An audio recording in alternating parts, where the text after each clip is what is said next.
Bonjour à tous ceux et celles qui nous rejoignent sur Immedia, hym.media. Laurent Fent avec vous pour vous accompagner durant cette émission Témoin.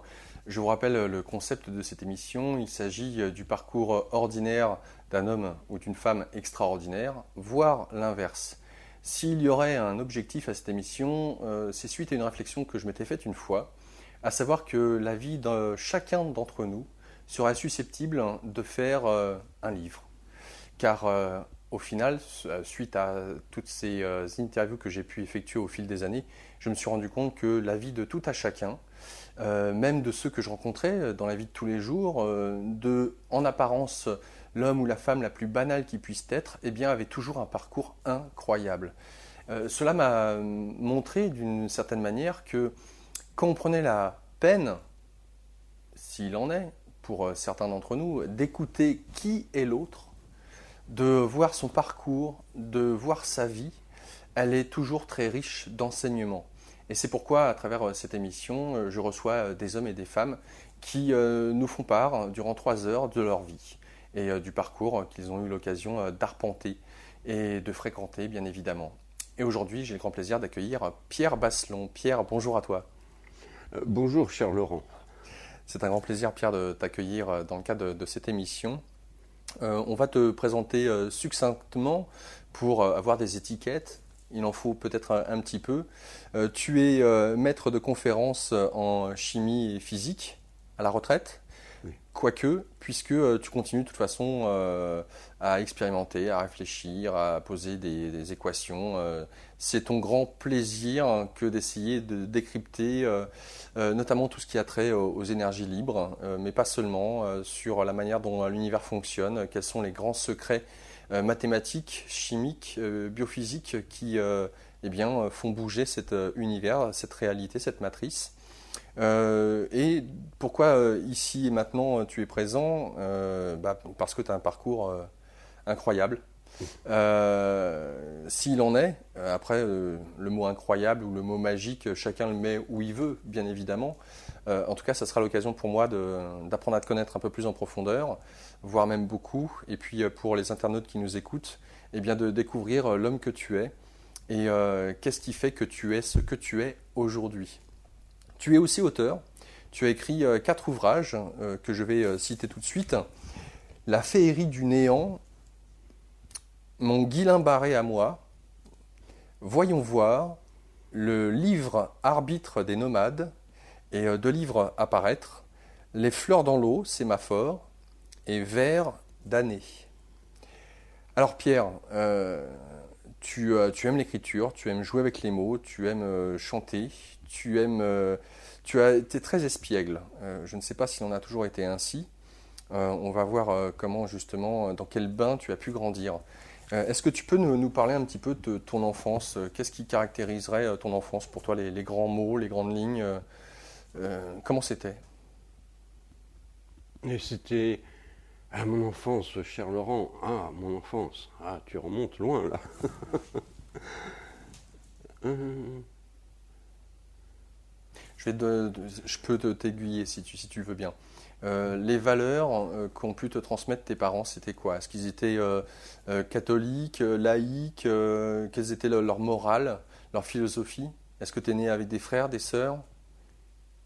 Oui, oui, j'ai des. Mes parents étaient des parents de cette époque, quoi, voilà. C'est-à-dire, non pas sévères, mais juste, quoi. On pouvait pas faire trop l'andouille, quoi, à l'époque, quoi. Je sais pas si maintenant on peut le faire, mais disons les corrections maternelles et paternelles étaient chose courante, quoi. Voilà. Ça Tu as- pose quand même un peu la situation par rapport à maintenant, quoi. Tu es né après-guerre, avant-guerre ou En pendant? 1939, c'est-à-dire je suis né Justement. l'année de la déclaration de la guerre, mais c'est pas parce que je suis né cette année-là que la guerre a été déclarée.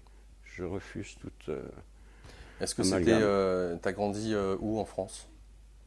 Je suis né à Paris, hein. T'es parisien donc. Oui. Et puis, ça je m'en souviens pas, quoi. Et mes parents partent à Vichy en 1941, je crois. Oui, c'est ça. En 1941, ils partent à Vichy puisque mon père était journaliste. Donc il a suivi le gouvernement. Alors voilà, donc... Qu'est-ce que faisait ta mère? La maman, c'était la femme de l'époque. C'est la femme qui s'occupait des enfants, voilà, du ménage, des enfants, du ravitaillement. Bon, le ravitaillement à cette époque était difficile, c'était un art aussi. Donc la maman au foyer, si on peut dire, enfin à domicile, quoi. Et voilà, comme ça, quoi. Ton père, quand tu dis qu'il était journaliste, il était journaliste politique ou quel était son domaine, on va dire, d'investigation, l'actualité au sens large? Oui, l'actualité, mais l'activité dans le fait divers. Voilà. Dans le fait divers, c'est-à-dire les catastrophes, le gangstérisme, ce qui se passe, quoi. Voilà.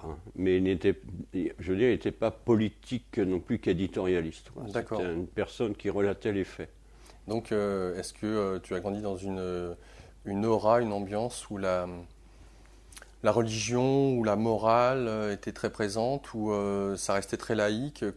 Quelles étaient les valeurs transmises venant de la culture française, si je puis dire, voire peut-être chrétienne, catholique? Eh bien, ma maman et mon papa sont allés à l'église uniquement dans 3 occasions, c'est-à-dire l'éducation religieuse de mon grand frère Michel, de moi-même Pierre et de mon frère petit Jacques.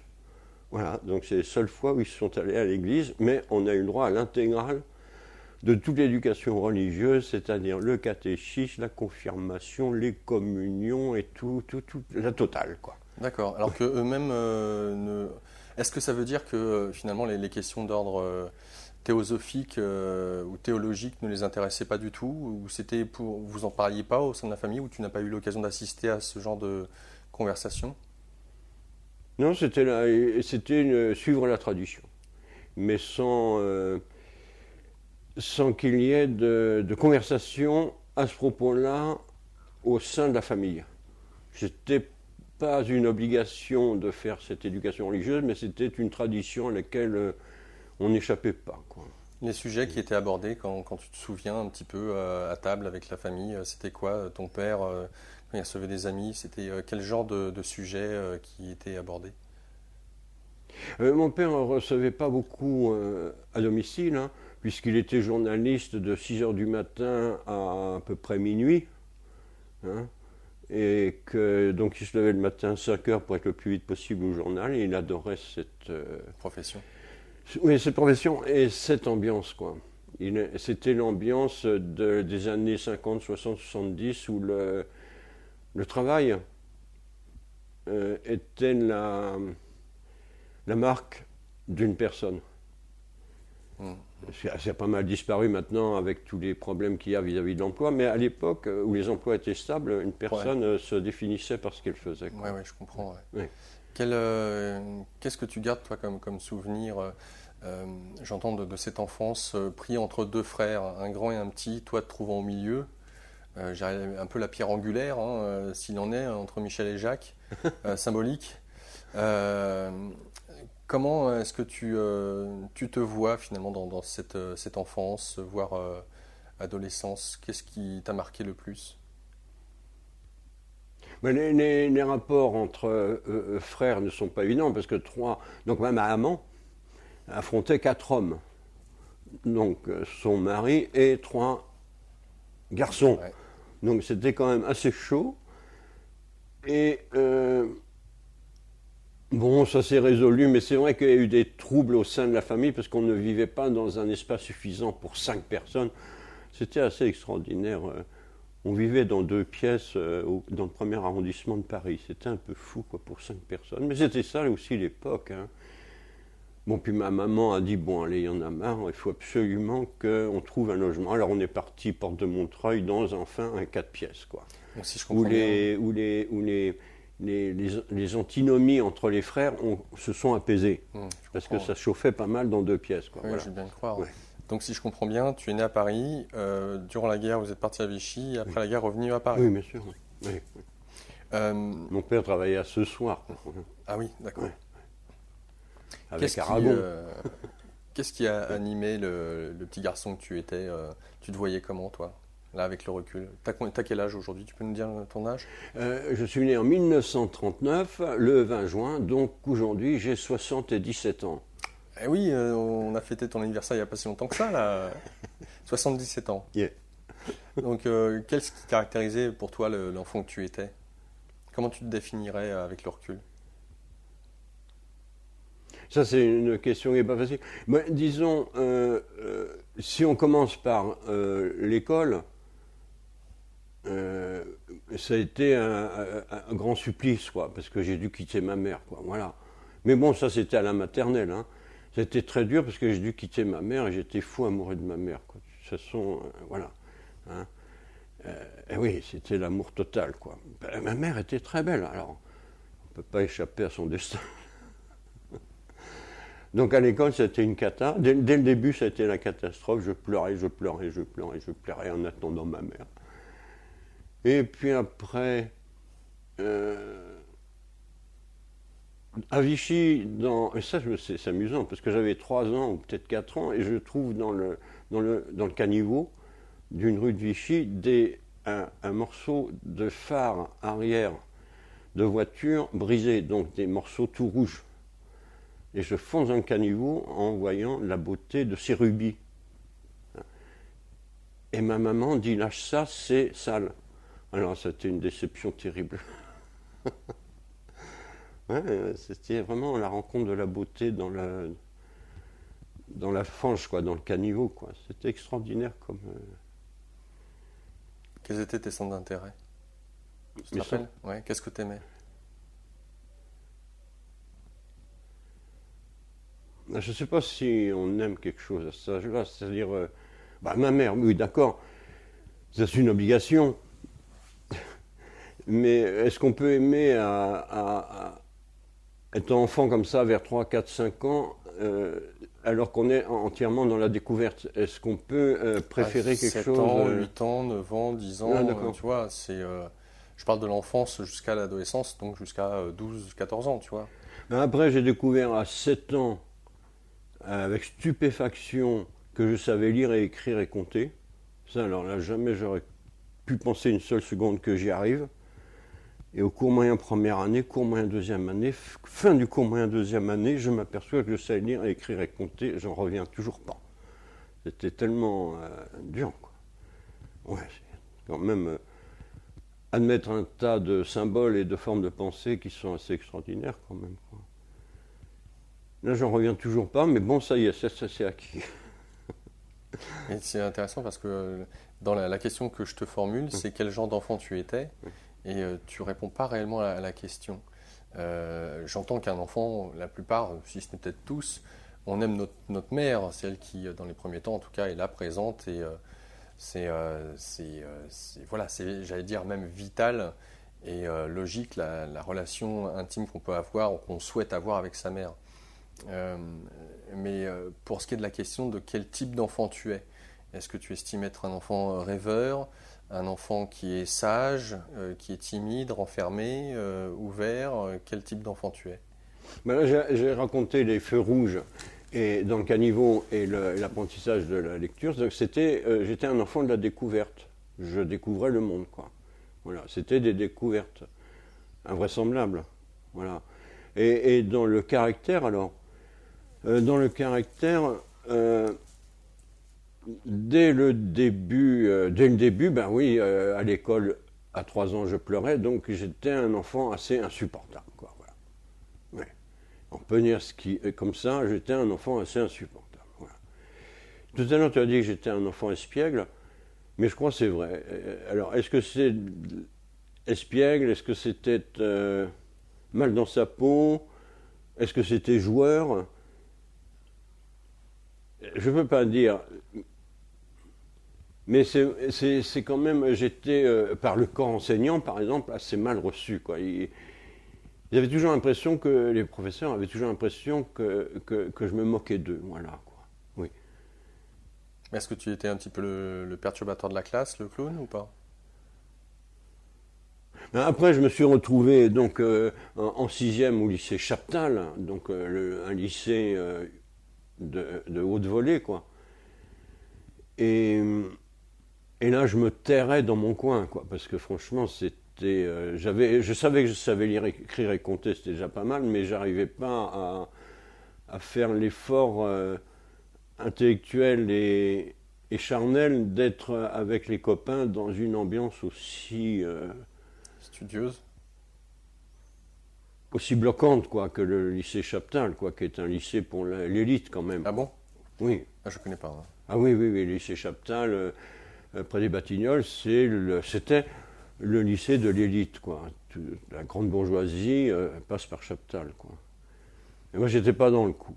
Voilà, j'étais pas dans le coup. Et ce qui fait alors, toujours espiègle, ou je sais pas, ou l'imbécile déconneur, je sais pas comment faut dire, en cinquième, je me fais virer, donc à 12 ans, je me fais virer du lycée Chaptal. Et à l'époque, quand on était viré d'un lycée, on était viré, quoi. Il n'y avait pas le conseil de machin et le psychologue et tout ça, c'était vous êtes viré, vous êtes viré. Donc, Ouais. t'as pas changé de collège ou de lycée, parce que tu parles de lycée à 12 ans, donc je pense que c'est plutôt un collège si on À l'époque, tout s'appelait lycée. D'accord. De Ok. sixième à la terminale, ça s'appelait lycée. D'accord. Oui.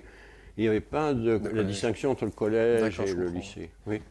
Donc, il n'y avait pas moyen que tu retournes et que tu sois pris dans un autre lycée, c'est ce que tu veux dire? Alors, mon papa, qui était quand même chef des informations au journal Ce Soir, avait le bras assez long pour me faire admettre dans un autre lycée. Parce que c'était un peu comme ça, parce que je risquais d'aller donc en formation professionnelle, c'est-à-dire le certificat d'études. Alors papa avait le bras assez long pour me faire entrer au lycée Turgot, à Paris aussi, hein, qui est un lycée pour la République, tout ça, c'est-à-dire petits commerçants, c'est plus le top niveau Ouais, ouais. Et c'était plus facile du pour lycée toi? Chaptal. Comment? C'était plus facile pour toi là?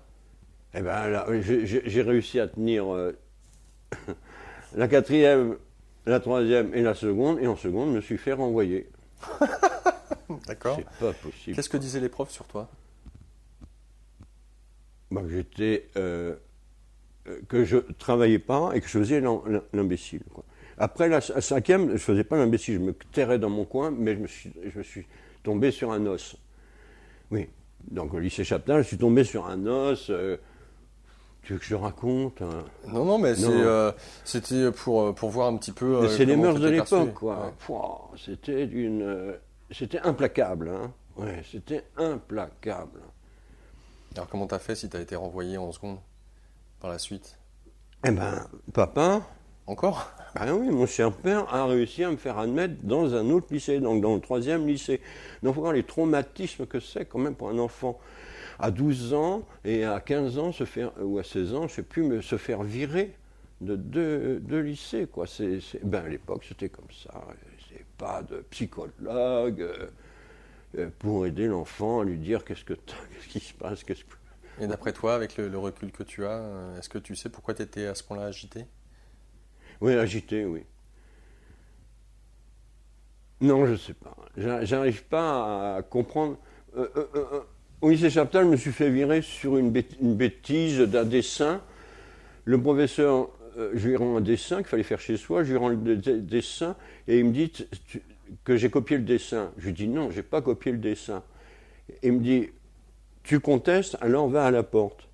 Donc il me renvoie et je suis à la porte de la classe et passe le censeur. Et le censeur me demande qu'est-ce que tu fais là, et il va voir le prof, donc je suis viré. C'est sur une chose comme ça, on était viré à l'époque, quoi. Ouais. C'était très très coercitif les études, quoi. Et tes parents t'avaient vu faire le dessin tes parents avaient vu faire le dessin, ils n'ont pas contesté l'avis du... Mais à l'époque, les parents n'étaient pas appelés, hein. Ah bon? Ah non, mais non, non, non, non, non, non, non, non, non, non, non, non, les parents n'étaient pas appelés, c'est pour situer un peu l'époque, hein. Ah ouais, non, mais Les parents n'étaient c'est pas loin appelés. tout ça, moi je n'ai pas connu, donc forcément c'est une autre manière d'être au monde Ah oui. et donc on peut aussi comprendre, peut-être, je ne sais pas si on peut parler de honte qui rejaillissent sur tes parents du fait que tu sois comme ça viré de 2 lycées, mais ça peut effectivement jouer. Et tu parles d'un traumatisme quand même, c'est pas un petit mot que d'utiliser le terme trauma quand on parle d'être viré d'un lycée, Oui, alors oui. qu'aujourd'hui, être viré, ça revêt pas la même couleur, si je pourrais dire, la même tonalité. Donc, à nouveau, ton père retrouve un autre lycée pour aller jusqu'au bac. Et j'obtiens le bac tout juste, quoi. Mais j'y arrive, quoi. Voilà. Et encore une fois, je suis étonné, j'ai le bac, quoi. J'étais autant étonné d'avoir le bac qu'étonné de savoir lire et écrire, quoi. Alors, qu'est-ce qui passionne le Pierre adolescent? Ça, c'est une bonne question. Le, les lycées, à l'époque, étaient unisexes. Voilà.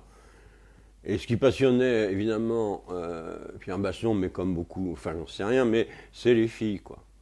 Et impossible de fréquenter une fille, quoi. Impossible de voir une fille. Et en plus, j'avais pas de sœur. Et ça, c'était vraiment aussi une caractéristique de cette époque très étrange, où il y avait la séparation des sexes à l'école, on peut dire à l'école, au lycée, au collège, tout ce qu'on veut, il y avait la séparation des filles et des garçons. Et ça, on se retrouvait donc 1000 garçons dans une cour de récréation, quoi. Avec toute la testostérone de 1000 garçons ensemble dans une cour d'école qui jouaient au foot et qui arrivaient en classe entièrement en sueur, dégoulinant de sueur pendant la récré, quoi. C'était quand même une époque, comment on peut dire,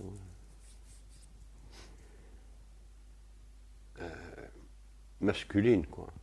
Ouais. Je ne sais pas comment les filles arrivaient en cours, parce que justement, je ne les connaissais pas. Donc c'est ça qui était vraiment l'étrangeté de cette époque, c'est la différence invraisemblable que mai 68 a rompu entre les garçons et les filles, quoi. Quand tu as du temps libre en tant qu'ado, tes centres d'intérêt, c'est quoi? À l'époque, Les filles, ça j'ai bien compris. Et quand oui, tu sors avec mais les tes... filles, l'absence des filles, pas les filles, l'absence des filles. Oui, en tout cas, la recherche de cette étrangeté, entre guillemets, de l'autre sexe, Oui. qui il est, comment il fonctionne. On peut, enfin, j'ai pas trop de mal à imaginer avec ta bande de potes en train de vouloir t'approcher, vous approcher des groupes de filles et puis d'essayer de comprendre un peu quelle est cette créature différente et qui attire en même temps. Ah, pas du tout, non, Non? non, non, non, pas du tout. Donc la façon que nous avions de mener nos loisirs, c'était d'aller à la pêche. Voilà. À Paris? Oui, à Paris, oui, mais on prenait les vélos, on faisait 30 km aller, 30 km retour dans la journée, et toute la journée on allait à la pêche, à Chelles, dans la Marne, dans la Seine à Évry, n'importe où, dans le canal de l'Ourcq, et entre garçons, encore une fois, hein, on était à la pêche toute la journée, ou tout le week-end, on dormait sous les ponts. Oui. Ouais, c'était une époque valeureuse, quoi. On enfourchait le cheval et puis on partait faire 100 km dans le week-end sans problème sur un vélo, quoi. Plus dormir à la Belle Étoile, plus faire la pêche au bord de la rivière. Tu as ton bac à quel âge? Oh, ben, j'ai qu'un an de retard. Donc J'ai 19 ans. j'ai 19 seulement ans. un an de retard, quoi. 19 ans. Ouais. Ouais, donc tu as 19 ans quand tu as ton bac. C'est ça, un an de retard, 18, 19. Oui, c'est ça.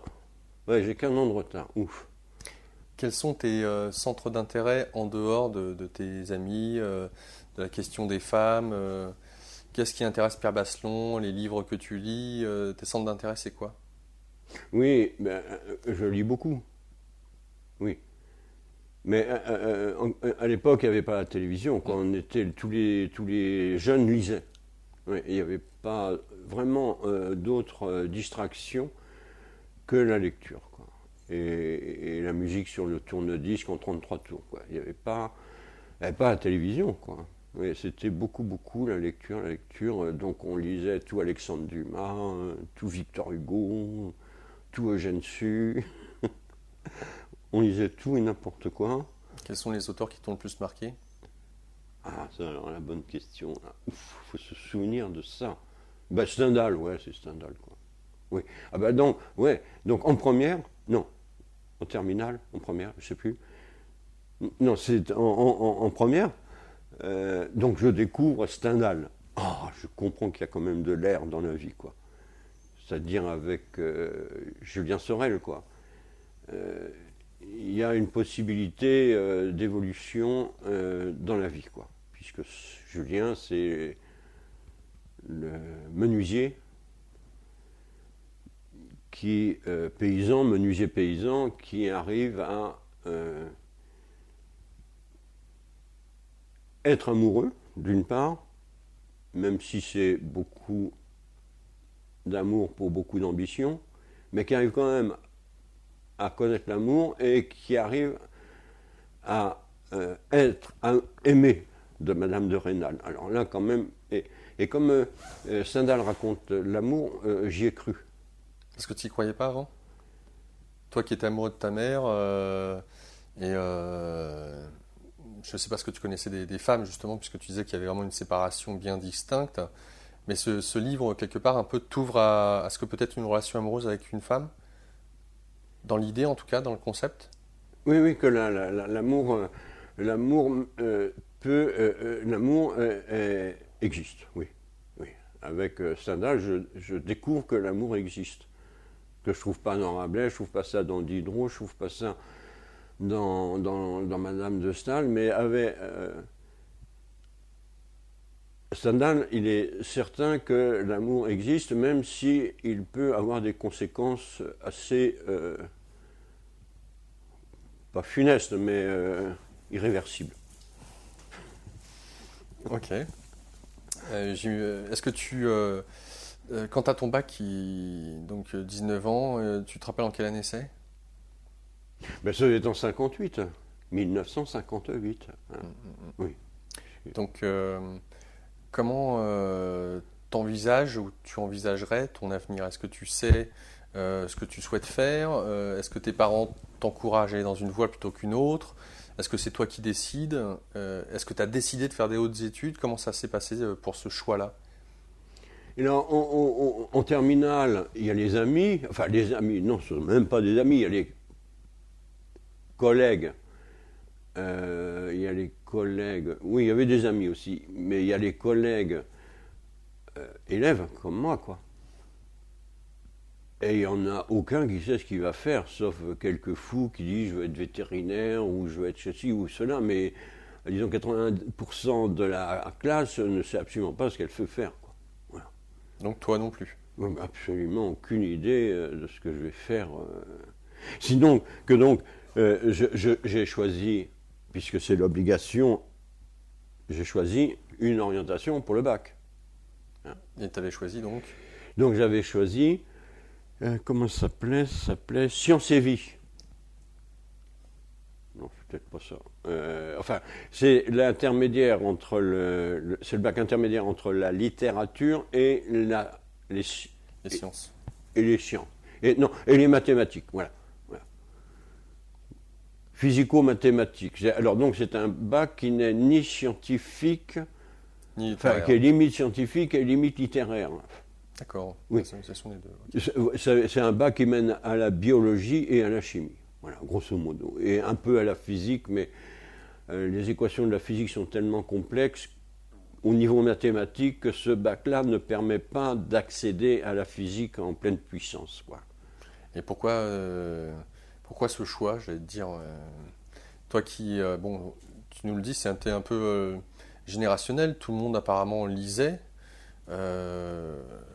donc un attrait pour la littérature qui est déjà présent. Je ne sais pas dans quelle mesure les mathématiques trouvaient une application à cette époque-là, ou quel est l'intérêt que tu trouvais aux mathématiques. Donc pourquoi avoir choisi cet entre-deux plutôt que l'un ou l'autre, ou peut-être d'autres voies, je ne sais pas. La voie possible que j'avais, c'était évidemment la littérature, les lettres, par le biais de mon père qui était journaliste, donc qui savait écrire, hein, et qui avait lu beaucoup. Hein. Donc ma voie logique aurait été la littérature, les lettres. Hein. Et puis je ne le choisis pas.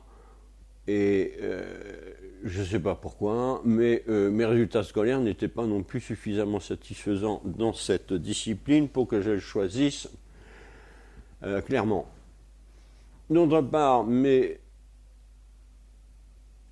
connaissances en sciences n'étaient pas non plus suffisamment satisfaisantes, hein, puisque j'ai eu le bac juste comme ça, pour accéder à la mathématico-physique. Hein. Donc j'ai pris en même temps un moyen terme, et en langue, je suis impossible d'apprendre une langue. Alors donc j'avais pas tellement le choix. Quoi. Voilà. D'accord, ça s'est fait de soi. Qu'est-ce qu'il en était un peu avec tes frères quand vous étiez un peu des jeunes hommes? Est-ce que vous sortiez ensemble? Vous aviez les mêmes amis ou pas? Oui, alors avec les frères, donc le grand frère, d'abord l'aîné, hein. Alors l'aîné c'est l'aîné, donc l'aîné c'est toujours lui qui commande, mais ça c'est la vie. Et avec lui, j'étais ami, je suis encore un, mais j'étais ami et c'est avec lui et ses amis que nous partions à la pêche. Donc vous aviez des amis communs. Voilà.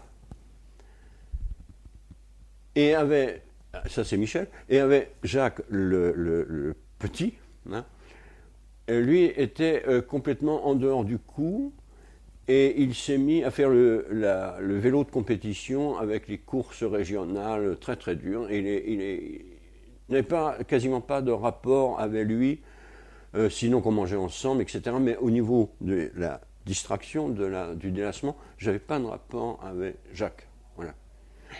Juste une petite parenthèse, comme ça, tu les vois aujourd'hui, tu t'entends bien avec eux? Oui, il s'est passé des trucs, etc. Mais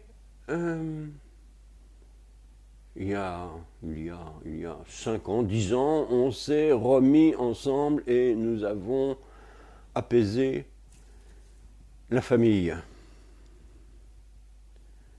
qui est partie dans un délire au décès de mon père, quoi. La famille est partie dans un délire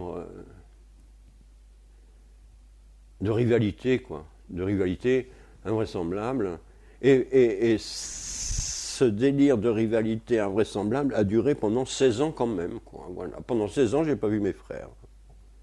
Rivalité par rapport à quoi? Oui, par rapport à quoi, je me le demande encore. Putain. Oui. Mais en fait, c'était...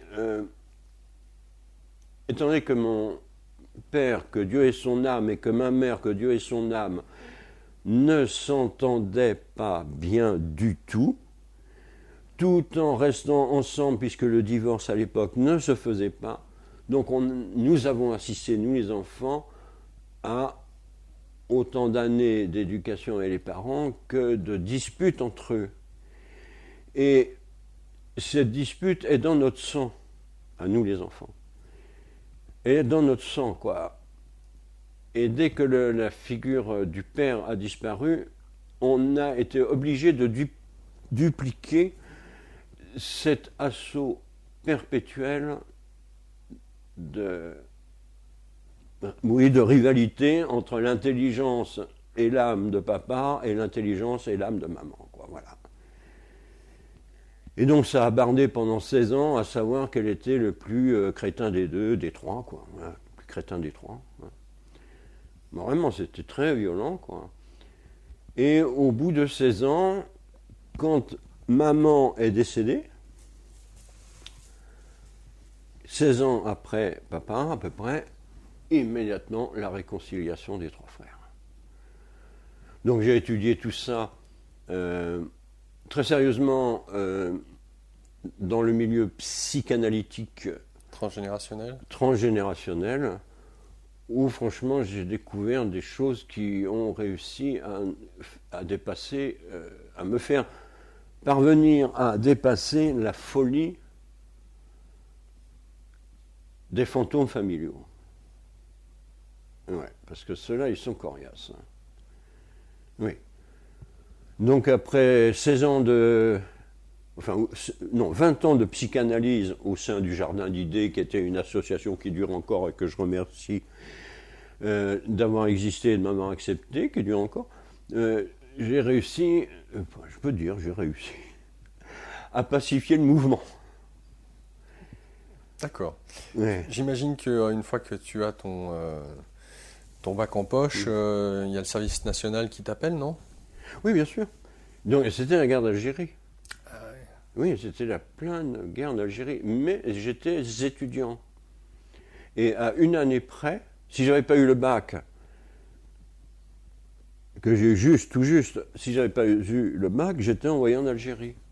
Voilà. Donc en 1959, aller en Algérie, c'était le fusil, la bretelle au fusil, le fusil à la bretelle et en voiture, quoi. Hein, et 27 mois. Michel est parti là-bas, lui? Michel a réussi à être étudiant, donc il a eu ses sursitaires. J'ai réussi à avoir le bac, je suis sursitaire, donc je n'y vais pas. Michel. Et Jacques, Oui. qui dans les études n'est pas très brillant, paf, il fait 27 mois en Algérie. Mais si je puis dire, et ça j'espère que tu vas le couper de la discussion que nous avons tout de suite, hein, papa a réussi à le faire entrer quand même au secrétariat d'un colonel à Alger. Donc il arrive à se tirer des pattes de 20 ans dans les Aurès, quoi. Ouais, c'est... Oh la vache, la guerre en Algérie, bon, passons sur les... Ouais, non, mais qu'est-ce que tu en pensais justement de la guerre en Algérie, toi? Bah ouais, j'étais tous les 2 jours en tant qu'étudiant, donc je me retrouve étudiant à la Sorbonne à l'époque, quoi, en sciences, en chimie. Et tous les 2 jours, nous sommes dans la rue avec des étudiants l'UNEF, grosso modo, l'Union nationale des étudiants de France, on se retrouve tous les 2 jours dans la rue. Algérie, algérienne, Algérie, algérienne, OASSS, OASSS, Algérie, algérienne, la paix en Algérie, les flics au cul, quoi, voilà, quoi. J'ai fait ma guerre d'Algérie, quoi. Voilà, j'ai fait ma guerre d'Algérie. Et une fois, je dis à mon père, ça c'est marrant, ça. Une fois, je dis à mon père, mais papa, en Algérie, si l'armée française, dans ce bourbier où est la France en ce moment en Algérie, je dis à mon père, si l'armée française veut mettre le paquet militaire, elle règle le problème. Et mon père me regarde et me dit en une seconde, alors t'es devenu fasciste maintenant? Trop fort, quoi. En une seconde, il a réglé le problème, que le problème ne passait pas par la militarisation du conflit, quoi. Voilà. Fort, ça. Ouais. Donc j'ai compris que c'était descendre dans la rue, Algérie, algérienne, OSSS, voilà, et tous les flics au cul, quoi. Je reviens sur le fait que tu sois en fac à la Sorbonne en chimie. Ouais. Là aussi, puisque tu as eu un bac limite, qui était mi-littérature, mi-mathématiques, pourquoi avoir choisi la chimie? Parce que la chimie est la science la plus empirique qui soit. La chimie s'occupe d'atomes et de molécules qui ont 10, 20, 30, 40, 60, 70 électrons. Donc c'est une science d'une complexité hallucinante, dont la complexité n'est toujours pas levée actuellement. Hein. Et c'est donc la science la plus empirique qui soit. C'est-à-dire on met ça et ça dans le récipient, on chauffe, est-ce que ça va péter, est-ce que ça va noircir, est-ce que ça va bouillir, est-ce que ça... Voilà. C'est la science la plus empirique qui soit. C'est la science la moins... qui marche la moins aux équations. Donc je me suis tiré d'affaire comme ça, vis-à-vis d'un bac qui n'est pas satisfaisant pour aller affronter les équations mathématiques de 3 km de long. Donc je suis rentré en chimie comme ça. Et ceux qui avaient fait le bac que j'avais fait, je les ai suivis aussi en même temps, parce que c'est un copain qui a dit ben, moi je vais là. Et lui savait ce qu'il voulait faire. Ah, moi j'ai dit c'était un bon ami, je ne l'ai jamais retrouvé. J'ai recherché, et c'était un bon ami. Ah, j'ai dit ben moi aussi. Voilà, c'est comme ça souvent que se déroule la jeunesse, enfin à l'époque, hein, il n'y avait pas de conseillers. Dans les lycées, il n'y avait rien du tout. Hein. C'était vraiment la démerde à l'état pur, quoi. Oui, oui. Tu m'excuses. Le point commun qu'il y avait à l'époque et qui dure encore maintenant, qui est une invraisemblabilité, c'est qu'on demande aux jeunes qui ont à partir de 15 ans, 16 ans, 17 ans, 18 ans, voulez-vous aller en sciences ou voulez-vous aller en lettres? Ça, quand même, c'est invraisemblable. Qu'à l'époque où nous étions un peu... bon, mais qu'on continue de poser cette question aux enfants, mais c'est invraisemblable, quoi. Qu'est-ce que c'est que cette question que l'on pose aux enfants? Voulez-vous faire des lettres ou voulez-vous faire des sciences? C'est invraisemblable, comme si on pouvait faire l'un sans l'autre. Mais c'est invraisemblable, quoi. Là, je suis complètement stupéfait qu'il n'y ait pas une révolte générale des parents et des enfants qui en bavent terriblement quand l'enfant doit dire à 15 ans, première sélection, voulez-vous aller en droit ou en lettres ou en sciences? Mais l'enfant, il dit, mais je ne sais pas. Et maman, qu'est-ce que je dois faire, papa? Il dit, mais j'en sais rien. Pourquoi cette histoire dure-t-elle encore qu'il y a une séparation entre l'âme, ouais, c'est une question d'âme, l'âme littéraire et l'âme scientifique, et qu'il faille choisir entre les deux? C'est absolument invraisemblable que cette question se pose encore, quoi. Tu vas jusqu'où alors à la fac, en chimie? À l'époque, j'étais à la Sorbonne. Donc on était dans les locaux de la Sorbonne, il y avait toutes 4-5 amphithéâtres. C'est ça qui me pose... Non, c'est jusqu'à quel niveau tu vas? Qu'est-ce que tu fais? Jusqu'à quel niveau tu vas? Qu'est-ce que tu fais? Eh bien, je fais la licence de chimie. Voilà. La licence de chimie, dont il y a une correspondance encore maintenant, c'est 6 certificats. Voilà. Chimie générale, chimie organique, chimie cristallographie, minéralogie, voilà, donc tout ce qui concerne la chimie, voilà. Il faut faire 6 certificats, et ces 6 certificats, c'est 3 par an. Donc ça se fait en 2 ans. Et avant, il y a une année de propédeutique, comme ça se disait à l'époque, propédeutique. Préparation Préparation, hein, voilà.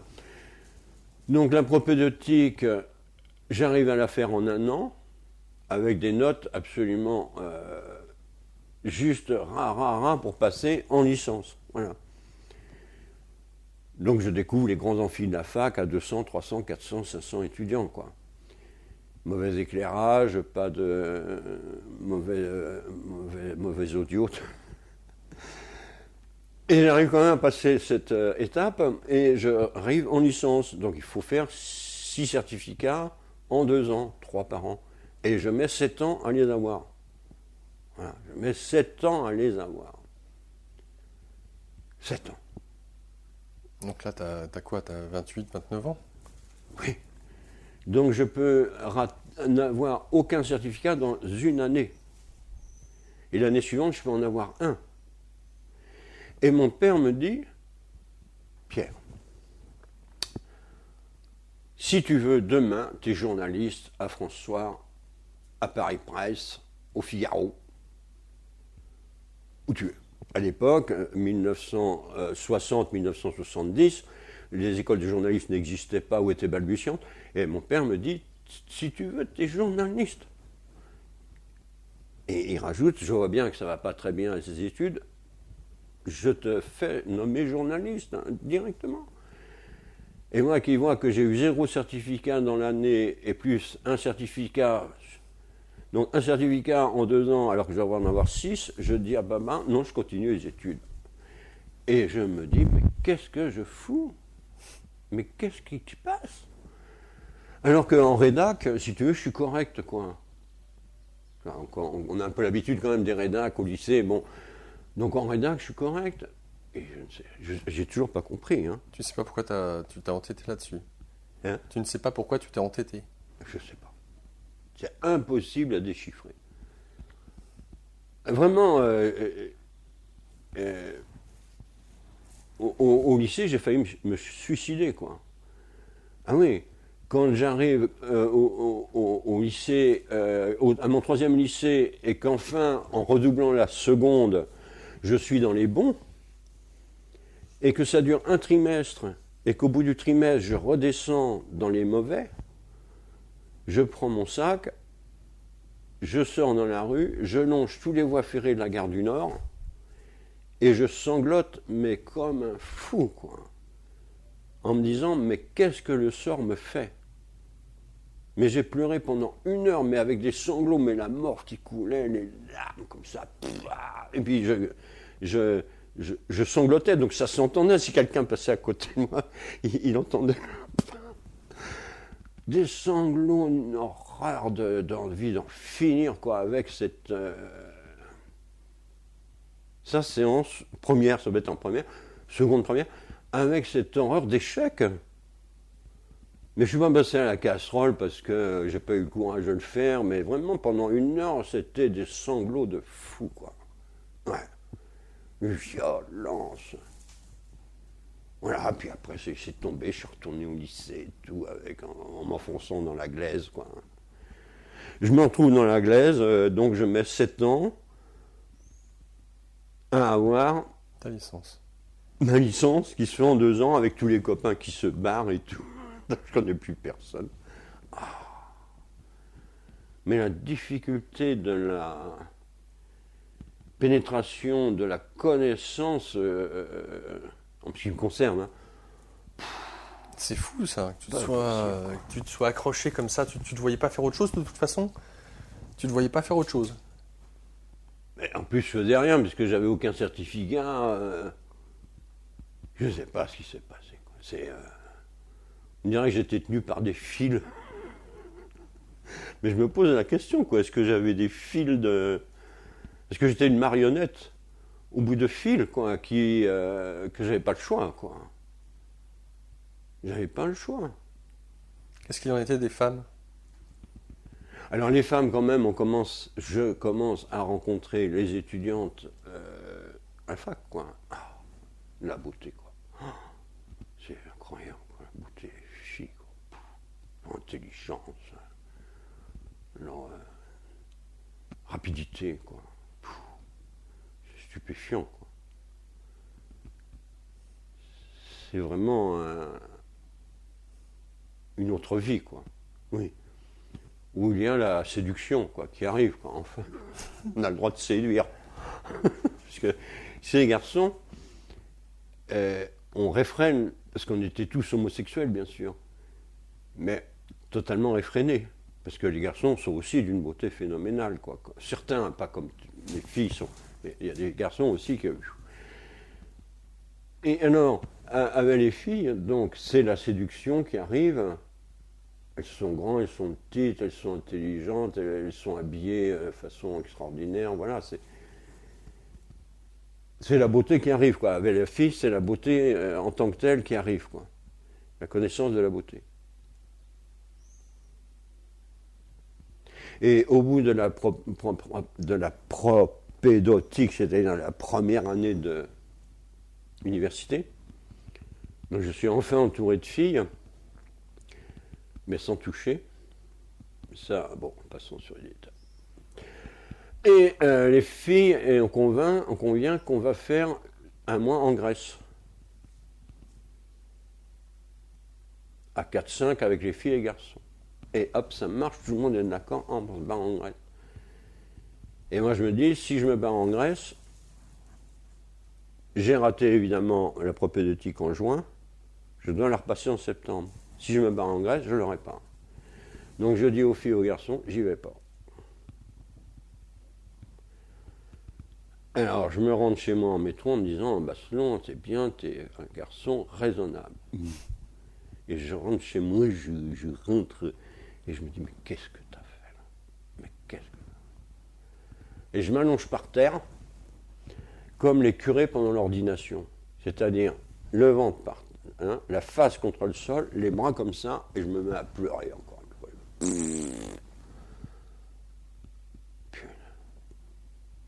C'est là que te viennent un petit peu des questions d'ordre existentiel ou tu en avais déjà?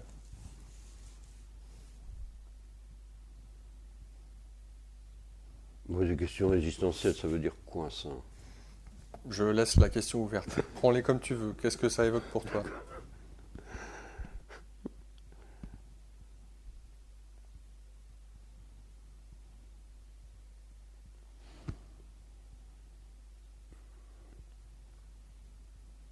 Ben alors là, question existentielle. Les questions existentielles, on fait la philo, on fait la philosophie. On fait la philo, donc c'est la philo qui pose des questions existentielles, si on peut dire, quoi. Puisque d'un point de vue religieux, j'ai pas suivi, je fais tout ce qu'il faut pour arriver à la deuxième communion, parce qu'à l'époque il y en avait deux, attention. Hein. De même qu'il y avait 2 bacs, attention, on était des gens sérieux à l'époque. Mais la religion ne me joint pas aux questions existentielles. La seule chose qui m'y joint un peu, c'est la philosophie. Mais la philosophie, je sais pas, j'arrive pas à rentrer dedans, sauf peut-être un peu à l'époque, hein, avec Jean-Paul Sartre. Même à l'époque, à 20 ans, Jean-Paul Sartre, quoi, un peu quand même. Quoi. Qui était un peu plus terre à terre, c'est-à-dire quand même, j'avais compris que pour lui, l'existence précédait l'essence. C'était quand même satisfaisant parce qu'il y avait quelque chose à s'accrocher. Si je mets le liquide A et le liquide B dans le ballon, quelle va être l'existence du mélange? Après, on verra son essence, mais pour l'instant, on verra son existence. Les questions existentielles, mais je sais pas, j'ai pas... Est-ce que tu as trouvé un sens à la vie? Est-ce que pour toi, le fait de vivre, est-ce que tu te poses des questions sur le sens de la vie en tant que jeune étudiant à la fac, en train de faire ta licence? Tu nous dis, j'avais le sentiment que j'étais quand même tenu par des fils, qu'on jouait de moi, que je pouvais faire ce que je pouvais pour essayer de bouger, de sortir de l'ornière. Tout m'y ramenait, c'était lent, laborieux, moi c'est ce que j'entends. Hein. Et derrière, c'est une forte culpabilité à pas faire comme tout le monde. Ce que certains font en 2 ans, toi tu le fais en 7 ans. Culpabilité justement qui t'empêche d'aller avec tes amis en Grèce. Donc ce que j'entends moi derrière, c'est qu'est-ce que c'est que ce bordel? Qu'est-ce qui se passe? Pourquoi? Pourquoi? C'est pour ça que je te pose des questions. Est-ce que tu te poses des questions d'ordre existentiel? Est-ce que tu as trouvé ou est-ce que tu te poses des questions sur le sens de la vie? Alors, à 16 ans, j'arrive à redoubler la seconde. Et je suis pas trop nul. Je sais plus si c'était seconde ou première, mais je suis pas trop nul, donc pendant un trimestre, comme je l'ai dit tout à l'heure. Et je m'assois au bord de mon lit et j'entends « Étranger, tu es étranger, ne l'avoue jamais ». Tu t'entends dire, c'est-à-dire? Eh ben, j'entends. Je suis seul dans l'appartement. Et j'entends « Étranger, tu es étranger, ne l'avoue jamais ». Tac, terminé. Alors je suis assis au bord du lit comme ça, je me dis « Ah, oh. Oups ».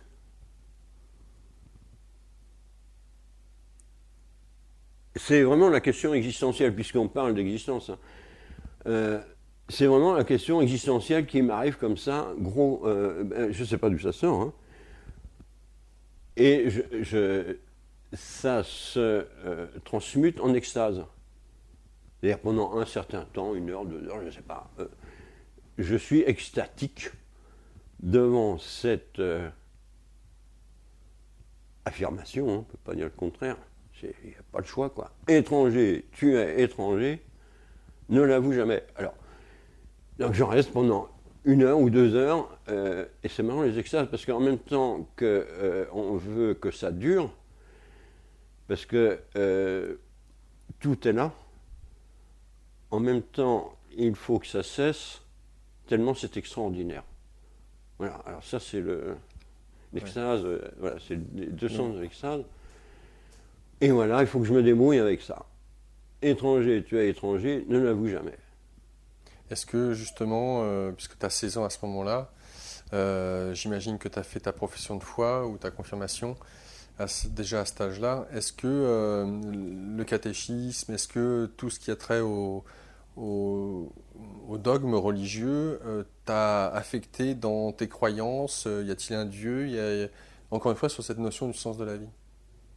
Avec les amis, là, pas au lycée, puisqu'on ne parle pas de ça au lycée, mais avec les amis avec qui on va à la pêche, on se fout de la gueule de Dieu, on n'en parle même pas, quoi. On se fout même pas de sa gueule, on n'en parle même pas, quoi. Voilà. Donc pour toi, Dieu n'existe pas?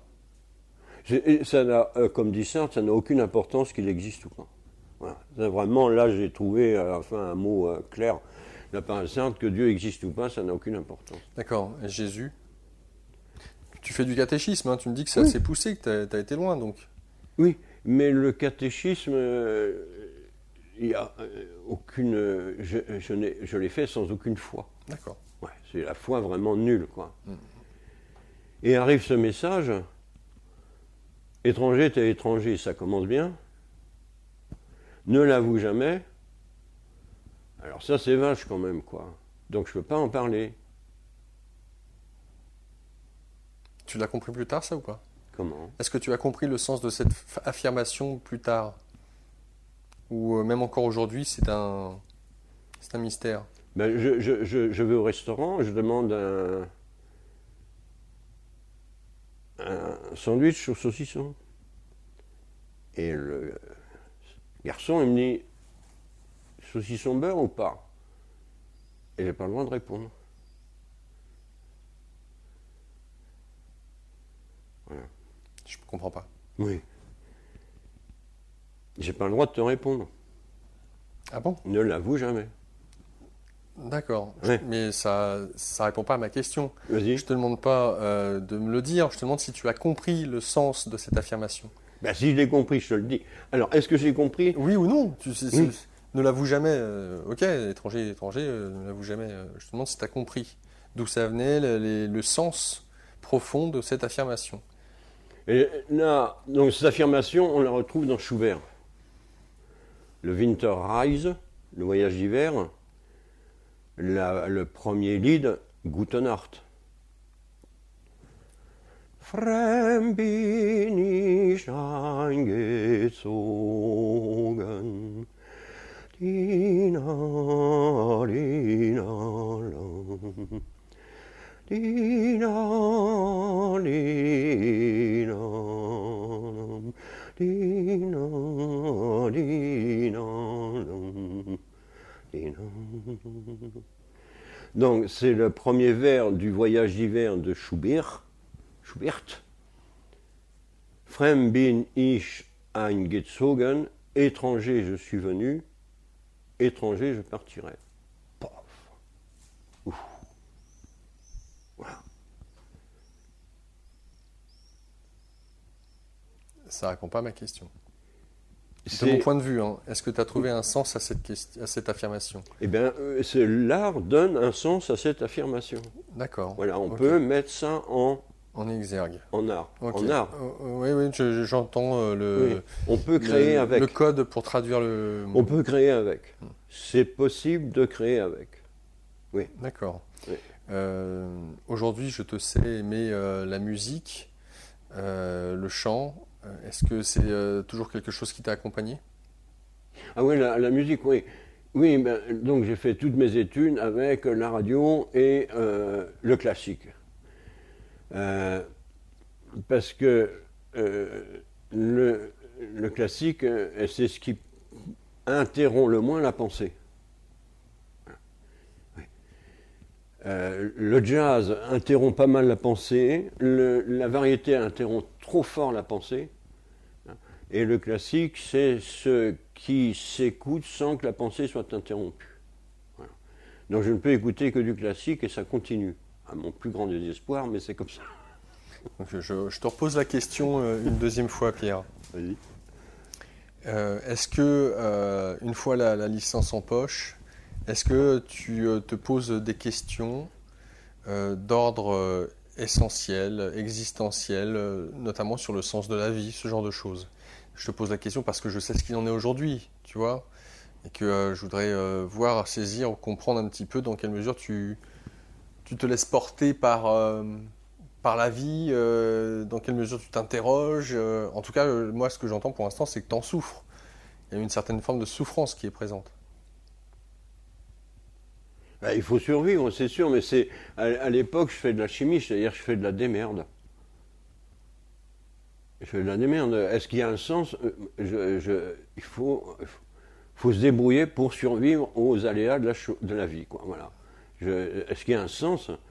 Je ne dis pas que je ne le cherche pas, mais est-ce qu'il y a un sens? Ça, je ne sais pas, quoi. C'est vraiment la démerde. Ok. En plus, c'est l'époque où arrive l'amour, où arrive, quand même, ça arrive à un moment donné, l'amour, arrive les gosses, arrive l'appartement, la bagnole, etc. Là, j'anticipe quand même, mais ça continue après la démerde, quoi. Mais ça n'empêche pas qu'effectivement, il y a ce fond continu de qu'est-ce qui m'arrive, quoi. Ça, c'est vrai, quoi. Ok. Ouais. Alors, voyons un petit peu. Donc, une fois que tu as la licence, tu fais quoi? Alors, une fois que j'ai la licence, Gérard m'appelle. Gérard, c'est un copain avec qui j'ai fait les études universitaires, que lui, il fait en 2 ans, que moi, je fais en 6 ans. Il m'appelle et il me dit, il y a un poste libre en chimie physique, de moniteur. C'est-à-dire, on n'est pas fonctionnaire, mais on rentre quand même dans la fonction publique. Parce qu'à l'époque, les jeunes ne voulaient pas limiter leurs études très vite, alors que tous les postes étaient ouverts pour être universitaires. L'université embauchait 1000 jeunes par an dans les années 70. 1000 jeunes par an. N'importe qui avait 3 certificats, il rentrait, quoi. Et Gérard me dit, il y a un poste en chimie physique, vas-y, de moniteur, et puis tu seras petit assistant, machin, bah, j'y vais, voilà, et comme ça y est, je suis rentré à la fac. Donc, tu enseignes. Ouais. T'es content? Et je cherche. Tu cherches quoi? Et ben donc à l'université, on est enseignant-chercheur. Il n'y a pas de distinction entre les deux, c'est pourquoi quand même c'est un bon milieu, quoi. Donc, tu enseignes et tu cherches de l'autre côté. Est-ce que ça te plaît? Ah oui, oui, oui, il n'y a aucun doute, quoi. Je suis arrivé à quelque chose après des années d'errance, quoi. Après des années de Winterreise, de voyage d'hiver, je suis quand même arrivé à quelque chose quand même de stable, quoi. J'ai trouvé un hôtel, une auberge, quoi. Et tu loges toujours chez tes parents à ce moment-là, au tout début? Oui, je suis toujours chez papa, maman. Ouais, Et là, t'as quel âge? 28 ans? 29 ans? 27, quoi. 27? Oui, non. Ouais, j'ai dû rester chez papa maman jusqu'à 25, quelque chose. 26, ouais, 26, 27, ouais. Ton premier amour?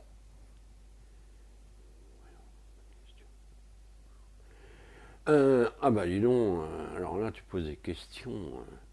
Le premier amour, c'est beaucoup.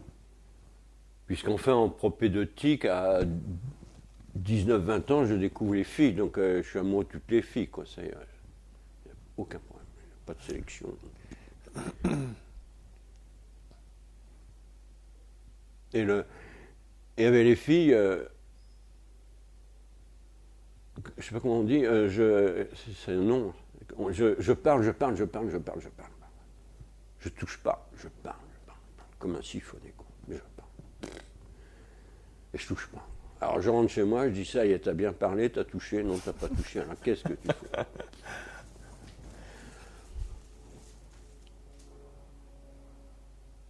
Et ben voilà, quoi. Et puis les filles m'aiment bien, hein. Ça roule, mais pas touche, quoi. Comme ça. Et ben après, c'est plein d'amour, quoi. Ça s'arrête plus, quoi. Mais la tchatch, voilà, c'est ça. Le beau parleur? Le haut-parleur, oui. Le beau parleur? Le haut-parleur, beau parleur. Tu fais le coq? Hein? Tu fais le coq? Le coq. Hmm. Ouais, mais le coq oral. Hmm. Le coq oral. Hmm. Ok. Pas le coq physique. Les femmes, hein. Et quand est-ce que tu rencontres l'amour? La femme? Ou quand est-ce que tu crois la rencontrer? À cette période-là, en tout cas. Oui, oui. Donc il y a les amis d'amphithéâtre. Il y a Brigitte, il y a Marguerite, il y a Paulette, il y a Il y en a beaucoup, quoi. On fait un groupe, on a réussi à faire un groupe en sortant du désert monosexuel des Bahuts, on arrive à faire un groupe hétérosexuel très sympathique, quoi. Voilà. Et puis c'est le copinage, la tchatch, voilà, comme ça, quoi. Oui. Et puis là, oui, mais ça c'est de l'amour, mais c'est pas de la passion. Évidemment, il y a une fille qui me passionne, quoi, évidemment, quoi. Alors, elle me dit, donne-moi des cours de chimie organique. Alors, tu parles que je vais chez elle, donner des cours de chimie organique, quoi. Je suis complètement fou de nervosité, quoi. Je lui dis pas je t'aime, alors, la seule chose, alors je lui dis, ouais, alors le carbure aliphatique rencontre l'acétone et donne un magnifique ester. Non, j'en pense pas un mot, enfin j'en pense un mot, c'est juste, hein, attention. Mais bon, c'est pas ça dont je voulais parler, et elle ne parle que de ça, quoi. Voilà. Je suis de plus en plus nerveux, elle s'aperçoit que je suis de plus en plus nerveux, elle me dit, bon, ben, tu m'as bien rendu service, elle ne m'a même pas dit, elle m'a dit, mais maintenant tu me donnes plus de coups. J'étais fou d'amour pour la beauté de cette fille, quoi, que j'ai jamais revue. Enfin, si, j'ai revu comme ça à la fac, mais c'est vrai que c'est une beauté souveraine, quoi. Oui, c'est une souveraine de la beauté, quoi. Ouais. Bon, ben voilà, zéro, quoi. Mais elle est toujours dans le souvenir, quoi, de la beauté que peut avoir une femme, quoi. Oui. C'est gigantesque. Oui. Non, ça peut être une belle jambe. Voilà. Alors, tu mentionnais tout à l'heure conjointement appartement ou maison, je ne sais pas, femme, enfant. Oui. Comment ça se présente puisque tu commences à enseigner, tu fais de la recherche en parallèle, donc tu as la sécurité de l'emploi. Je ne sais pas si c'est assez pour toi d'un point de vue financier, ce que tu fais, ce que tu gagnes. Comment ça se passe le fait d'habiter seul et non plus avec la dépendance des parents, comment ça se passe ta liberté, cet envol, tu quittes le giron familial, comment ça se passe? Alors, au montage, ce sera difficile, mais donc j'ai été 3 ans aussi maître auxiliaire. J'avais 23 ans, j'étais maître auxiliaire. J'affrontais des classes entières en chimie physique. Voilà. Donc j'ai commencé à gagner du fric quand même. Voilà. Voilà. Au point de vue argent, c'est ça. Quoi. Alors, donc tu me poses le fait que je sors de papa-maman, quoi. Alors, comment fais-je, étant donné que je suis... voilà. Et comment fais-je? Alors, mon frère, mon grand frère Michel, se marie avec une femme. Et cette femme a une sœur. Et je propose à cette sœur de se mettre ensemble. Voilà. Alors pourquoi? Donc ma belle-sœur. Okay. Belle-sœur. Ok, pourquoi? Mais parce que c'est la seule solution, quoi. Comment ça?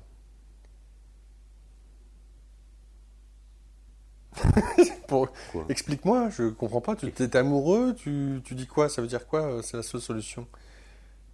C'est la seule solution pour être amoureux, quoi, oui.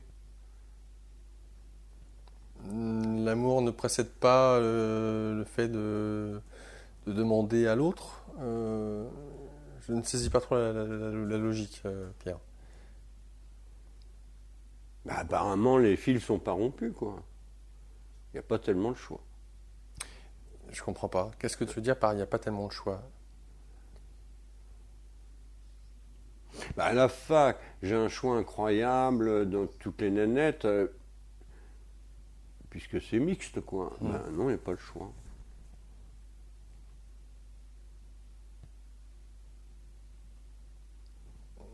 Est-ce que tu crois que tu peux rentrer un peu plus dans une explication Enfin, je comprends pas ce que... Et je n'arrive pas à fréquenter une fille. Et pourquoi? Ben, je n'en sais rien. Tu ne sais pas. Et pourquoi ça serait plus facile avec ta belle-sœur? Ben, parce que ça a marché avec ma belle-sœur. Et tu sais pas pourquoi? Non. Pourquoi il m'était impossible pendant 5, 6, 7 ans que j'ai poursuivi mes études à rallonge, de fréquenter une fille, de trouver une fille qui me dise viens chez moi ou que je lui dise viens on va à l'hôtel, c'est impossible. Qu'est-ce qui, tu crois, te freinait? Hein? Qu'est-ce qui te freinait, d'après toi? Ben, est-ce d'être étranger?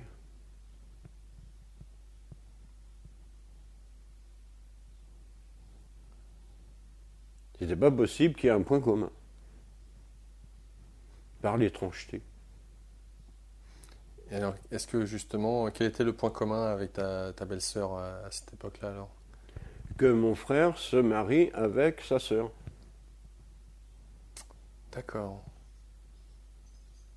Ok. C'était la seule façon que j'avais apparemment de fréquenter une fille, c'est par le biais de mon frère. Ok, je comprends. Ouais. Une histoire pharaonique. Je ne peux fréquenter que par inceste, puisque c'est un Ouais. inceste généalogique. Ouais, enfin, je comprends ce que tu veux dire C'est par un là. inceste généalogique. Si ça porte ce terme-là, ok. Oui, oui, c'est le terme officiel. Quand on se marie avec sa belle-sœur ou son beau-fils, hein, Ouais, belle-sœur ou beau-frère, selon si on aime un homme ou une beau-frère, femme. on est dans l'inceste généalogique. Oui. Et ça se voit quand on fait l'arbre généalogique, ça se voit qu'effectivement, il y a des filiations qui doivent être transpercées pour arriver à établir l'arbre.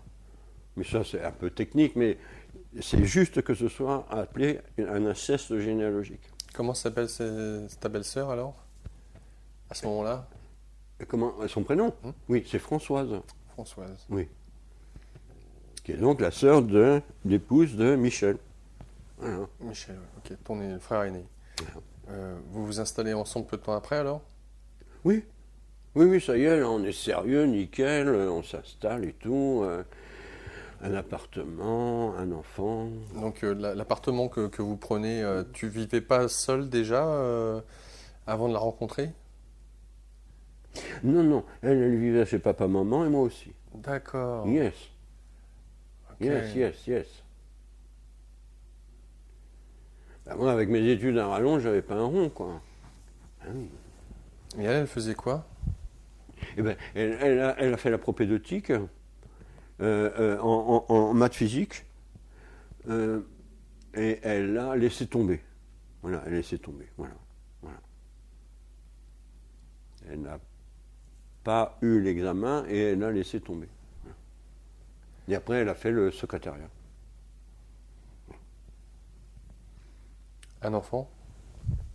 Oui, Une fille? oui. Cécile, 34 ans aujourd'hui? 34 ans aujourd'hui. Ouais. Cécile est née en 1967, donc elle a 49 ans. 49 ans. Yeah. C'est le premier mariage, ça. Elle a 49 ans. Donc voilà, vous avez compris qu'il y avait plus d'un mariage. Il y a 2 mariages, c'est ça, oui. Comment ça se passe la vie de famille? Oui. Alors là, Cécile arrive, ça va. Heureux d'être père? Comment? Heureux d'être père? Oh, ça va. Oui. Oui, ça va. Oui. Ça va. Pas plus que ça? Est-ce que tu es emballé à l'idée d'être père ou tu te poses pas de questions? C'est dans la normale des choses. Oui. Et l'enfant naît, il est normal. Ouf. Donc il n'y a aucun problème. Quoi. Ouf. Et la maman, ça va aussi. Donc il n'y a pas de souci. Donc vous travaillez tous les deux, vous habitez où à ce moment-là? Rue de la Bégroute à Paris, tu vois. Voilà, rue de la Bégroute, c'est vers métro Convention. D'accord, Ouais. 15e. Tranquille. Oui. Combien de temps vous restez ensemble? Ben après, il y a un deuxième enfant. D'accord. 10 mois après, il y a un deuxième enfant, Laurence. Voilà, 10 mois après, tu vois. Eh ben Laurence, ça va. Elle est née un peu prématurée. maintenant, elle a 48 ans. Et ça va. Donc, issu de ce premier mariage, combien d'enfants? Issu de ce premier mariage, combien d'enfants? Voilà. Eh bien, alors en 1972, arrive Julien, un garçon. Voilà. Oui, quand même pas mal de temps après, enfin 60, 72, 67, 68, 4 ans après. 4, ouais. Oui, c'est ça. Voilà. Donc 3 enfants en 5 ans. Pas chômé. Ah ben non. Les responsabilités inhérentes au fait d'être père de famille, alors que toi-même tu viens juste de quitter le giron familial, est-ce que c'est pas trop dur? Aucun problème. Aucun problème. Je donne les cours à la fac. Je donne des cours dans un cours privé. Juste en sortant du service militaire. Ah bah oui, alors, Bah oui, le service militaire, mais là j'ai le droit qu'à 1 an. Donc j'ai fait le service militaire en 1 an et mon papa arrive à me faire nommer secrétaire d'un général au ministère de l'Air à Paris. Là c'est sympa quoi. Je ne vais pas me plaindre quoi. Non. Donc ça va quoi. Alors donc il faut travailler comme un ogre quoi. Il faut faire la fac, les petits cours, les gosses, les courses, enfin c'est... mais bon, donc j'ai 30 ans, la frite totale, quoi. Et puis le football le samedi, dimanche, vraiment la frite totale, quoi. Oui, vraiment, quoi. Quand je repense maintenant à ce que j'ai fait à l'époque, rien que d'y penser, ça me fatigue. C'est dingue. L'énergie parentale, quoi. C'est hallucinant, quoi. Ouais. Et j'arrête de fumer. Pendant 3 ans, j'arrête de fumer pour apprendre à nager. Ah, tu ne savais pas nager? Non, on n'apprenait pas à l'époque, figure-toi. Enfin, c'est quoi? On n'allait pas à la piscine au lycée, on n'avait pas de piscine. Ah non, mais puisque tu me dis, je sais pas, la pêche, peut-être qu'avec des copains. Ouais, mais on n'apprenait pas, non. C'est invraisemblable à cette époque. On ne savait pas nager, personne ne savait nager. Et je mets 3 ans à avaler 2 piscines entières pour apprendre à nager. Et je sais nager. Vraiment, je sais nager, quoi. Voilà. Et j'arrête de fumer et je deviens fou. Je deviens fou. J'arrête de fumer, je deviens fou de rigueur, parce que si moi j'arrête de fumer, j'accède à la sainteté. Et si quelqu'un n'est pas dans le même niveau de sainteté, je l'explose. Quand tu parles de sainteté, tu parles de la notion de perfection. Ouais. Tu deviens exigeant avec toi, avec tout le monde. Ouais. On parle de fumer la cigarette? Oui. Arrêter de fumer, c'est une telle épreuve de sainteté, de vertu, de perfection, Pour toi. pour moi, que tout le monde doit être assis, voilà. Et selon tes critères à toi, donc c'est très subjectif. Finalement, dans ce qu'on peut se dire de ce que peut être la perfection, la sainteté en tant qu'être humain, c'est quoi justement les caractéristiques que tu mettais dedans? On sait très bien, on sait très bien que celui qui arrête le tabac est en accord avec toute la société. Il est effectivement, il gravit au moins une marche dans la sainteté. Vu la campagne qu'il y a contre le tabac, on sait que celui qui arrête de fumer acquiert un niveau de vertu qui est absolu, quoi, quasiment absolu, quoi. On le sait, quoi. Ben oui, bien sûr. Quand tu dis on le sait, tu parles de qui? Et Quand tu dis on le sait, tu parles de qui? eh bien, des campagnes qui sont faites contre le tabac. Il y a plein de gens qui arrêtent de fumer. Ben non, il y en a très peu. Qui arrêtent 1 jour, 2 jours, oui. Mais qui arrêtent 3 ans. Ou qui fument pas. Et Ou qui fument pas. Il y a quand même pas mal de personnes autour de moi qui fument pas ou qui ont arrêté de fumer. oui, mais ça, ce sont des gens qui ont eu la chance de ne pas tomber qui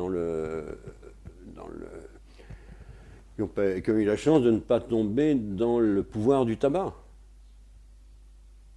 Ouais, enfin bon, il y a le pouvoir du sucre, il y a le pouvoir de trop manger, il y a le pouvoir, il y a toutes sortes d'addictions. C'est pour ça que quand toi tu dis que tu as arrêté de fumer durant 3 ans et que tu es rentré dans une certaine forme d'intransigeance, d'excellence, de perfection, enfin c'est très subjectif, c'est abstrait. Qu'est-ce que tu mets dedans? Qu'est-ce qui pour toi est le summum de la perfection? Quand tu dis que tu deviens fou, et j'entends, hein, et c'est pas évident, la plupart de ceux qui décident d'arrêter de fumer, s'ils ne sont pas aidés d'un patch ou d'autres, leur caractère change. C'est pas forcément évident ou facile. Donc, quel homme tu deviens? C'est quoi pour toi cette exigence que tu as? C'est quoi? Selon quels critères? Ben, ça, les critères, c'est pouvoir abandonner ce qu'on aime. Et je dirais même plus pouvoir abandonner ce qu'on préfère. Parce que le tabac a une telle puissance envers nous que nous sommes les esclaves du tabac. Il faut bien se rendre compte quand même de ça. Mais ça peut être l'alcool, c'est pareil, le sucre, c'est pareil. Enfin, une addiction, c'est quoi? Il y a des gens qui sont addictifs. J'essaie de comprendre et de voir comment tu te positionnes, tu comprends? Une addiction, ça peut être addict au fait de collectionner quelque chose, addict à un aliment, sucre, alcool, chocolat, tabac. Il y a tellement de potentialités d'addiction. Euh, je sais pas, accro au sport, ça peut être une drogue d'être accro au sport. Donc, le, par exemple, d'un point de vue scientifique, on dit qu'il est plus difficile de se désintoxiquer de l'alcool que de la cocaïne ou de l'héroïne. L'alcool est considéré comme une drogue dure. Donc, qu'est-ce que tu mets dans cette idée de tabac et de perfection? Enfin, j'aimerais vraiment saisir ce que tu as vécu à ce moment-là, dans quel monde tu es rentré, en fait, en arrêtant le tabac, dans quel univers tu es rentré. Je ne sais pas si la question est claire, mais elle est assez ouverte en même temps. Ben, comme tu viens de dire, je suis entré dans le domaine du sport, puisque j'arrivais à nager quand même le 400 mètres en 8 minutes. Je peux dire que pour nager le 400 mètres en 8 minutes, bon, les champions, ils nagent le 400 mètres en 4 minutes. Hein. Bon, mais eux, c'est des extraterrestres, quoi. Les champions, c'est fou ce qu'ils font, quoi. Moi, j'arrivais à 400 mètres en 8 minutes, quoi. C'est énorme, quoi, déjà, quoi. Donc, je suis rentré dans le domaine du sport aux dépens du domaine de la drogue. Parce que c'est comme ça. Hein. C'est une drogue. Et j'ai exigé que chacun fasse la même chose. Ouais. Ta femme fumait? Elle avait arrêté parce qu'il y avait les enfants. Donc les femmes, elles sont quand même... Ça, bravo, hein, chapeau. Elles arrêtent de fumer pour les gosses. Ça, chapeau. Ah, vraiment, quoi. Et ben voilà, donc je suis devenu fou. Voilà. Et avec Françoise, avec 3 gosses sur le dos, etc., ça a commencé à pas mal fricoter. C'était mai 68. Premier enfant 67, deuxième 68, troisième 72, donc c'est mai 68, quoi. Et le troisième, je lui dis d'avorter. Pour le troisième, parce qu'effectivement, c'était... Pour Julien? Oui. Pour Julien? Oui. Et oui, et donc la maman a dit à Julien, donc Julien en ce moment, il m'aime pas, parce que j'ai dit à sa mère, je me suis permis. Alors, Julien... Il arrive, parce qu'à un moment donné, donc dans ma campagne de publicité pour être dans le coup pour que Françoise avorte, mais 68, à un moment donné, je lui dis, bon, écoute, aujourd'hui je te pose la dernière fois la question, et ta réponse, ce sera définitive. Elle me dit, j'avorte pas. Je lui dis, ok, et voilà, c'était fini. Donc Julien arrive comme ça. Mais c'était tendu quand même, quoi. Les rapports entre Françoise et moi étaient très tendus. Moi, la vertu, Françoise extrêmement vertueuse aussi, 3 gosses, arrêter de fumer, tout ça, très vertueuse aussi. les changements de mai 68, hein, quand même, quoi. Quand on voit qu'on allait en 1965, moi je faisais mes cours en tant que professeur devant 30-40 étudiants, 6e, 5e, 4e, 3e, seconde, première, terminale. Je faisais mes cours en 1963-64 en costume, cravate, chemise. Il faut voir quand même comment maintenant sont habillés les enseignants. C'est un t-shirt, c'est invraisemblable. Nous, on était chemise, la mai 68, là. C'était une explosion quand même de l'abandon de la cravate et de l'avènement de la mini-jupe. Comment tu as pris mai 68 justement? Pour toi, ça représentait quoi mai 68? Pour toi, hein, personnellement, comment tu as pris? C'est l'abandon de la cravate, deux, l'adoption de la mini-jupe. Et tu as suivi le mouvement pour toi? Ben, j'occupais la fac. Mais ça répond pas à ma question, Vas-y. Pierre. La question était, est-ce que tu étais genre conservateur? Quand mai 68 est arrivé avec toutes les idées, est-ce que tu étais genre, tout ça c'est des conneries, c'est n'importe quoi? Parce que dans ce cas-là, ça rejoindrait un peu ce côté perfection, arrêter de fumer, le sport, le corps, l'avortement, peut-être aussi, je ne sais pas. Et puis de l'autre côté, mai 68, faire des expériences sexuelles, de la drogue, le rock, expériences psychotropes, voilà tout ce qu'il y avait avec ça. Donc, où est-ce que tu te positionnais là-dedans? Et je me positionnais pas de rock, pas de drogue, même le tabac, pas de boîte. Pas d'alcool? Oui, un alcool, rien, quoi. Enfin, quasiment rien, quoi. Oui, la vertu pure, quoi. Avec 3 gosses et tout, aller faire les courses, aller gagner le fric, démonter le moteur de la voiture pour le resegmenter à main nue, c'était ça, quoi. À main nue. Ouais. Le boulot à fond la caisse, quoi. Oui. Bon, et puis les distractions avec le frère et son épouse qui était, voilà, etc. Les sorties, tout ça, quand même, quoi, le week-end. Donc, qu'est-ce que tu pensais de mai 68? Pour toi, cette époque, cet état d'esprit de mai 68, qu'est-ce que tu en pensais? Pour toi, ça représentait quoi? Ça représentait l'avènement de la mixité sexuelle. Ça, c'est déjà quelque chose. Est-ce que tu y portais un jugement dessus? Oui, qu'il fallait absolument sortir de la résistance, c'est-à-dire il fallait absolument sortir du fait que la France est en résistance par rapport à la guerre précédente, c'est-à-dire il fallait dire au général de Gaulle, mon général, la guerre est finie. Et maintenant, ce qui œuvre la société, c'est l'amour. Et la paix. Ben oui. C'est ça, mai 68. Il fallait dire au général qui était encore là. C'est invraisemblable quand même, quoi.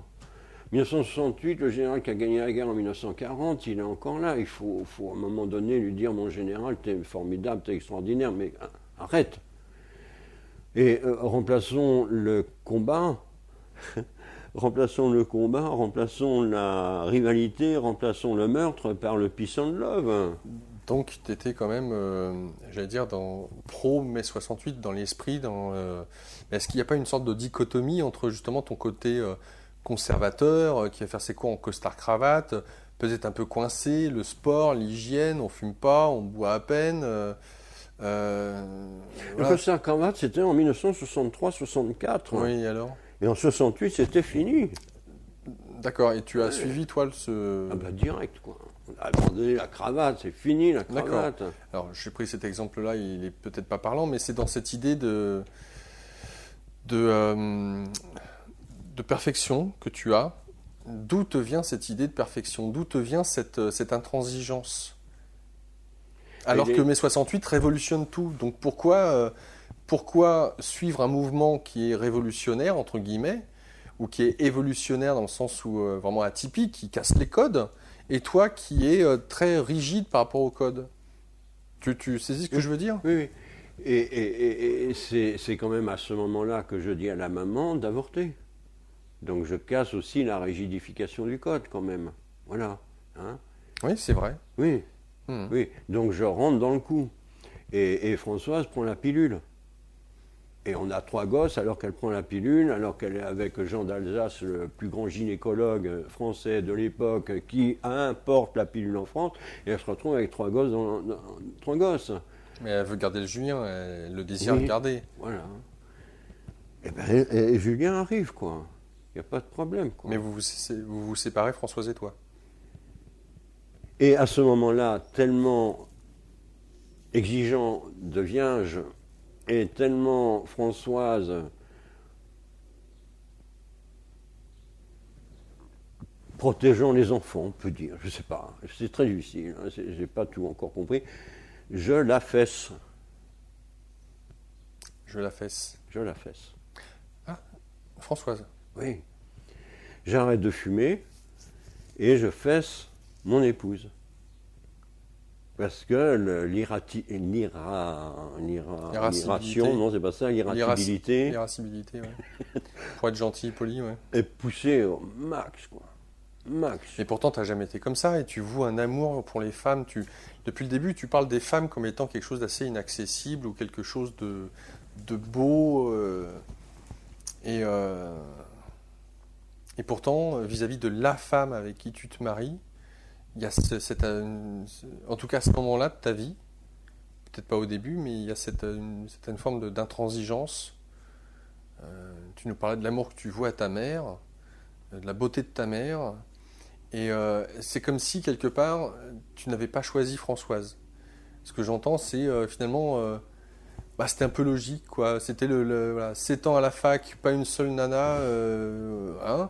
Et puis voilà, c'est ma belle-sœur, donc c'est un peu la seule disponible, donc ça se fait avec elle, mais limite frustré ou mécontent, ou comme si elle n'était pas à la hauteur de ce que tu souhaitais de la femme, ou de l'image de la femme. C'est le sort. C'est le sort. Je ne peux pas échapper à ce sort. Il y a un sort, un sortilège, mais c'est pas un drame. Hein. Le divorce n'a pas été un drame, et là ses conséquences et tout, mais les enfants sont normaux, tout va bien, mais effectivement, on dirait qu'il y a un sortilège quelque part qui emmène le vaisseau dans une direction où le gouvernail ne joue pas beaucoup de rôle, quoi. Ouais. Est-ce que tu as le sentiment d'être au contrôle de ta vie, puisque à ce moment-là de ta vie, quand tu arrêtes la cigarette, tu es rigide quand même. Dans le contrôle que tu te donnes à toi, à ton corps, etc., il y a une certaine forme de rigidité, même s'il y a une souplesse, comme tu l'as dit précédemment, avec le fait de, voilà, l'avortement, la pilule, on laisse tomber le costard-cravate. Donc on voit cette ambivalence, quelque part. Mais est-ce que tu as le sentiment de contrôler un peu plus ta vie à ce moment-là, ton existence? Disons, professionnellement parlant, c'est gagné. Ouais. Bon, ça, ouf. C'est gagné. L'appartement est très correct. Les voitures sont des poubelles.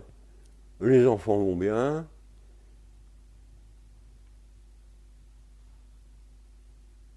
Oui, je rencontre Richard Gombin.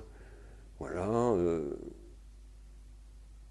Avec Françoise, on rencontre Richard Gombin qui nous drive un peu dans la vie. Qui est Richard Gombin?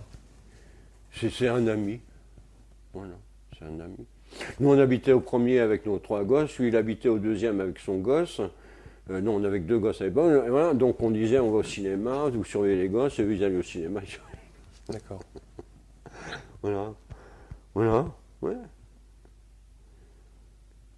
Eh bien, c'est la fin de cette première partie. On va avoir l'occasion de voir, vous allez découvrir dans la suivante d'autres facettes de Pierre, un changement ou des changements assez radicaux pour le coup. Je ne sais pas si on peut dire que tu as avancé par bons successifs ou s'il a fallu des épisodes assez marquants pour que tu changes de direction, mais des fois un peu à 180 degrés, j'ai le sentiment. Mais en tout cas, ça sera dans la deuxième partie avec des voyages, des expériences, des états de conscience modifiés notamment, des questionnements d'ordre existentiel, des reconnexions à, je ne sais pas si on peut parler de vie passée, un remariage. Donc voilà ce qui vous attend pour la deuxième partie. Donc à tout de suite.